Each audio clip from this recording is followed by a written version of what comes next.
Have you ever felt everything would be easier if you knew how to cope when life throws you a tragic curveball? Our next speaker today shows how to turn life's tragic events into your most pivotal moments. Karen Chaston is a business owner, beyond loss mentor, author of 8 books, and an international keynote speaker who has shared the stage with Marianne Williamson, Jamie Lee Curtis, Valerie Harper, and Dr. Ellie Drake. She's combined her 25+ years as a chief financial officer and senior manager with her first-hand experience in loss to create programs which demonstrate the correlations between loss, people, and profits. Karen's motto is, "Life is too short to be spending your time grieving and suffering." Please welcome to the stage, Karen Chaston.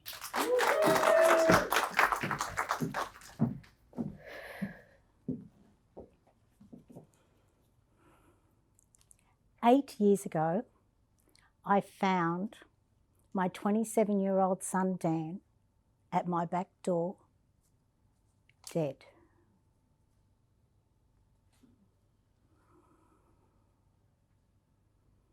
Have you ever felt that life sends you these tragic events so they can assist you to become the person that you're meant to be?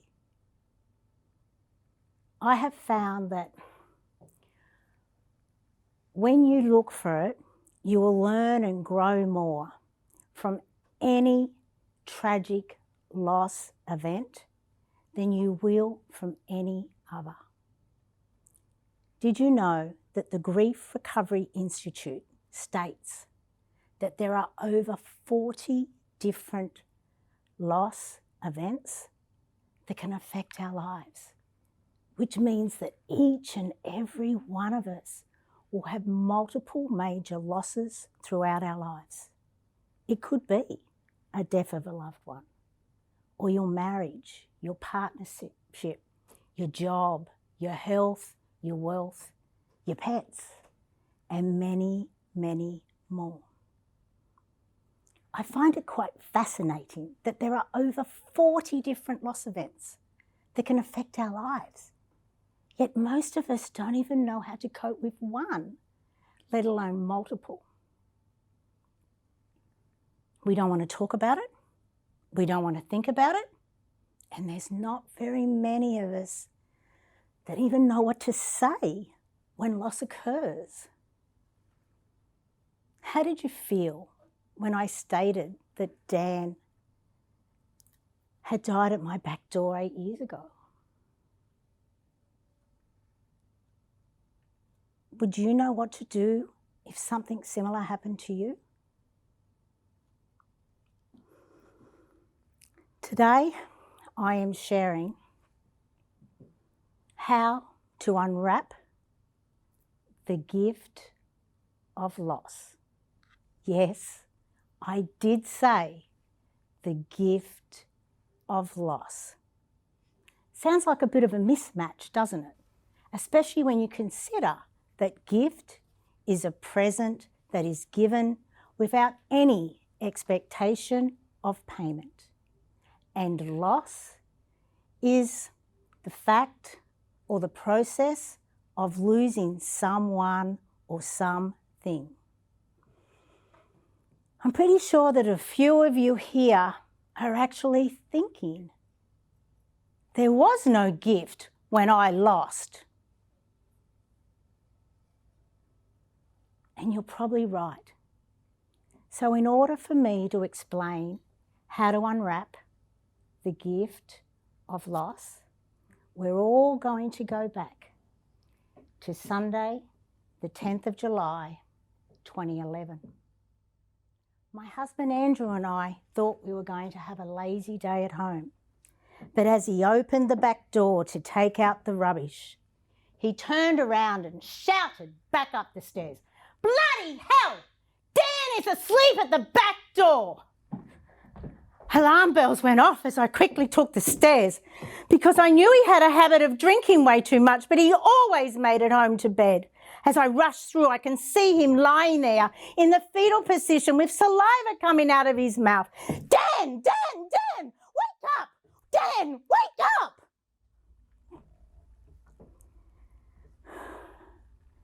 We slowly turn him on to his back. Oh my God, that's not good. His legs have stayed in the kneeling position. That can't be rigor. No, don't be stupid. He's got saliva coming out of his mouth. You watch way too much CSI. There's no way he's dead. Don't worry. The ambulance is on its way. They'll take him to hospital and everything will be fine.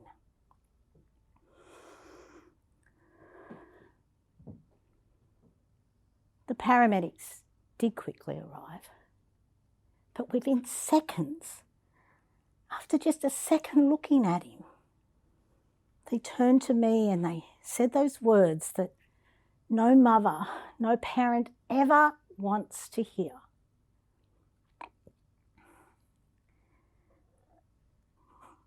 I'm sorry, madam, he is dead. Probably has been for several hours.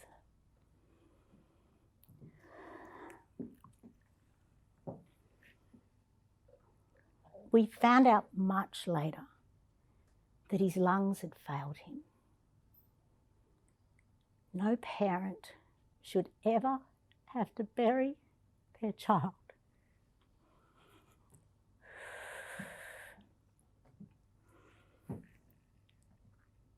What does one do in that situation? What would you do? What did I do? Well, I did everything that I now advise people not to do. I just carried on. I chose survival. At the time, I was a CFO of a publicly listed company. And as you can see by my old passport photo, the stress of it all was taking its toll long before Dan had passed away. I just carried on, eating more, drinking more, and working even harder. I was so disconnected from me. If you look at the photo closely, I had it taken and my lipstick isn't even on properly. But more importantly, when you look at my eyes, it's pretty clear to see that Karen has left the building.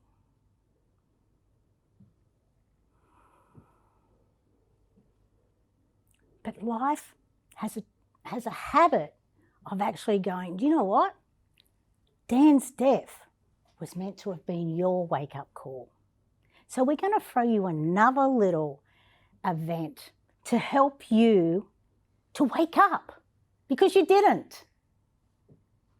And this time it came about 15 months after Dan passed in the form of me having to make another choice.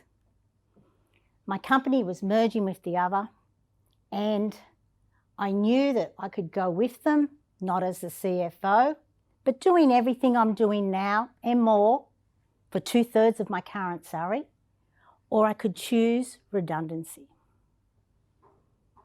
And I'm pleased to say that this time I chose wisely. I chose me. And that's when I started on this journey that I love to call the journey to becoming my own best friend, where I started to learn how to live and love my life. And as you can see by my new passport photo, it's been quite successful. And it's not just the lipstick, I'm telling you. And along the way, I became a Beyond Loss mentor, speaker, and author. We've all had loss events in our lives. We know that it can lead to grieving and suffering. And as well-intended as our friends and family are, they move on, leaving us to suffer in silence. No wonder we've all created a $1 trillion alcohol, pharmaceutical industry, and the suicide rate has grown so high. It doesn't have to be that way. I have created the gift of loss process. It's a 5-step process, and I have purposely made it a staircase because it takes you from being down and out, where you're grieving and suffering, to a place where you're living much higher and you're living and loving your life. The first step is to stop. Now, I told you I didn't do this. I just carried on. I disrespected Dan and myself. It's in the stopping that you get to take that conscious loving breath. You know, the one where you breathe deep into your belly and you fill yourself up with all the love and the wisdom that is required for you to figure out what this means for you now in all areas of your life. Have you stopped after one of your loss events? The second step is to accept. When loss occurs, it's about us taking responsibility for what this means for us now, what we didn't do, what's not going to happen, and also for our changed circumstances. You know, when I took redundancy, initially, I was really peeved. How dare they treat me like this? I have given them my life. But very quickly, within 24 hours, I started to unwrap the gift of loss because I started to realise that I thought I loved my job, but it was the money. They gave me the greatest gift you can give another human. They gave me back my life and my health. Have you found it hard to accept any of your loss events? The third step is to identify.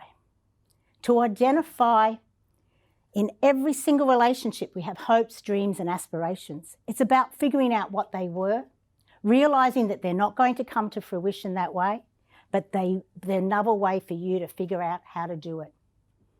Are you carrying any unreconciled hopes, dreams, and aspirations around your lost relationships? The fourth step is to complete the relationship, to come to love and forgiveness in all areas of your lives. One of my greatest gifts was to actually realise that I am the only person I'm going to spend my entire life with. That's helped me to dream big, to get out of my own way, and to pivot. That's right. The last step is to pivot. This is the fun bit where you get to actually go from where you are now to where you want to be. You figure out what those steps are and you close that gap, close that gap, close that gap. We've all had loss events in our lives, and it doesn't have to be a tragic one. They can be your pivotal moments. So that's what the gift of loss is all about.